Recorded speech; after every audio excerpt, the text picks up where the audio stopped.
Welcome back, February 12th, 2021. We start this Friday today noting two things. Almost everyone knows it's Valentine's Day coming up, so a very happy Valentine's to you all.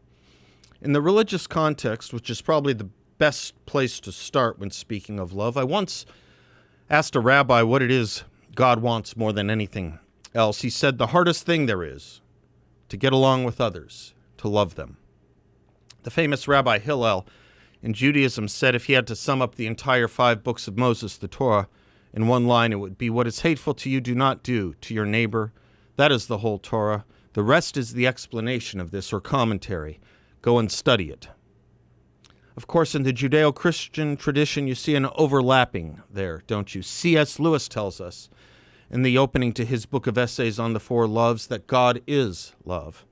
And I think if you ask most Christian ministers if there is one summation of the Bible, one overarching message, it is just that, love. What are the 4 loves as C.S. Lewis gives them to us?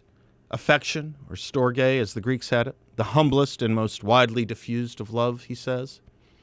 Then we have friendship, or philos. Then comes eros, or romantic love. Then we have what Lewis calls charity, also known as agape. It is easy to love God. Is it easy to love God, he asks. It is for those who do it.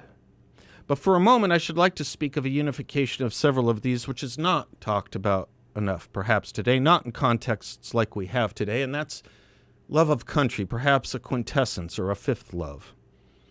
Lewis does not easily categorize that kind of love, the love of country, which is why I think of it as the unification of loves.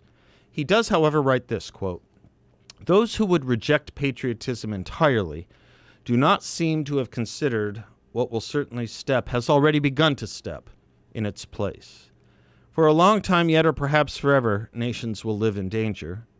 Rulers must somehow nerve their subjects to defend them, or at least to prepare for their defense. Where the sentiment of patriotism has been destroyed, this can be done only by presenting every international conflict in a purely ethical light. If people will spend neither sweat nor blood for their country, they must be made to feel that they are spending them for justice or civilization or humanity." Close quote. America cures this problem by making our love of country, our patriotism, not only a love for our fellow man, all being created equal, and that phrase having been written in Philadelphia, the city, literally, of brotherly love, Philadelphia, but also, to use Lewis's construction, in service to justice, civilization, and humanity.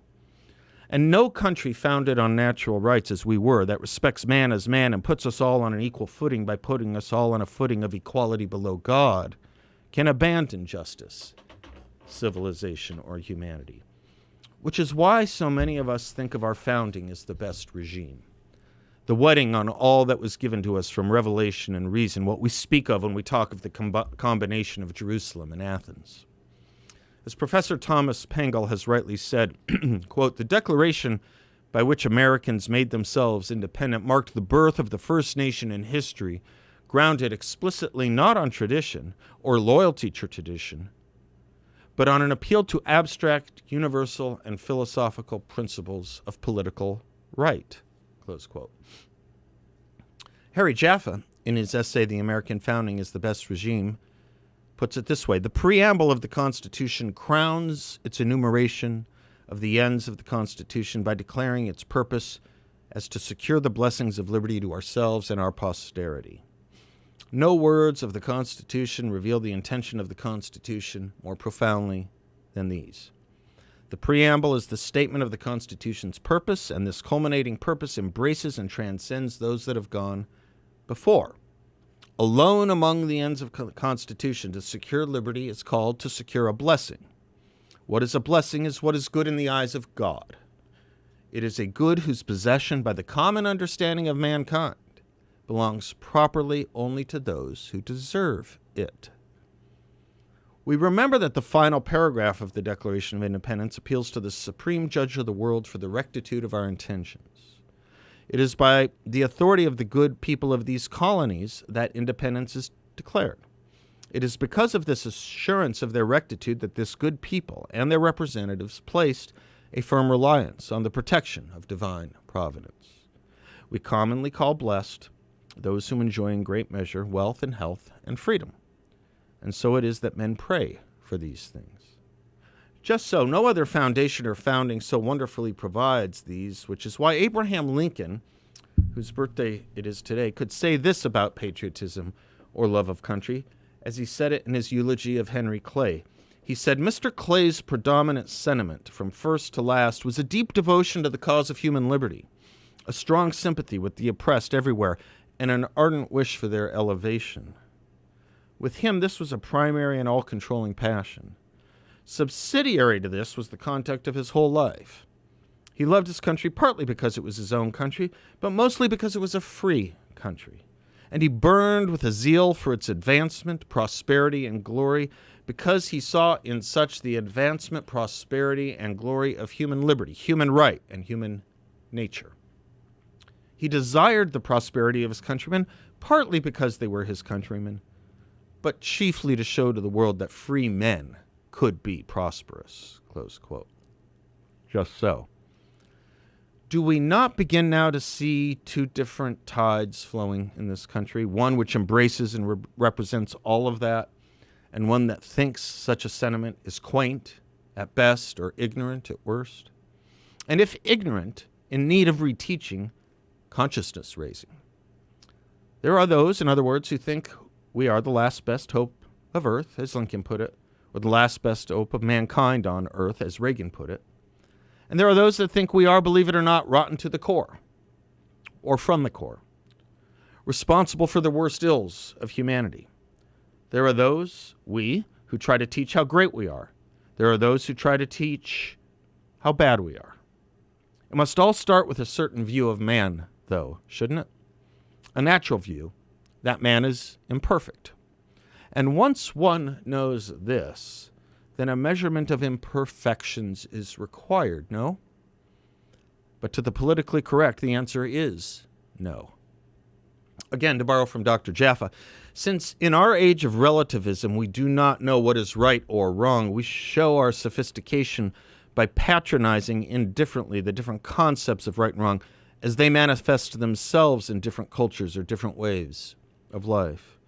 Unfortunately, some cultures celebrate human sacrifice, sute, cannibalism, and slavery.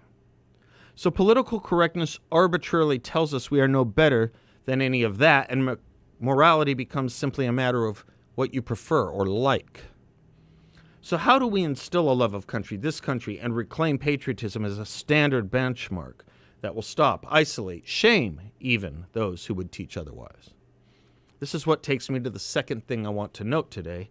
This Valentine's Day weekend also leads us to the federal holiday known as Washington Birthday this weekend and Monday, or President's Day in the modern parlance. Another form of relativism, isn't it? All presidents being equal. Andrew Johnson as much as Abraham Lincoln, I suppose. Gerald Ford as much as Ronald Reagan, I suppose. But that is all a corruption, a relativism and a corruption.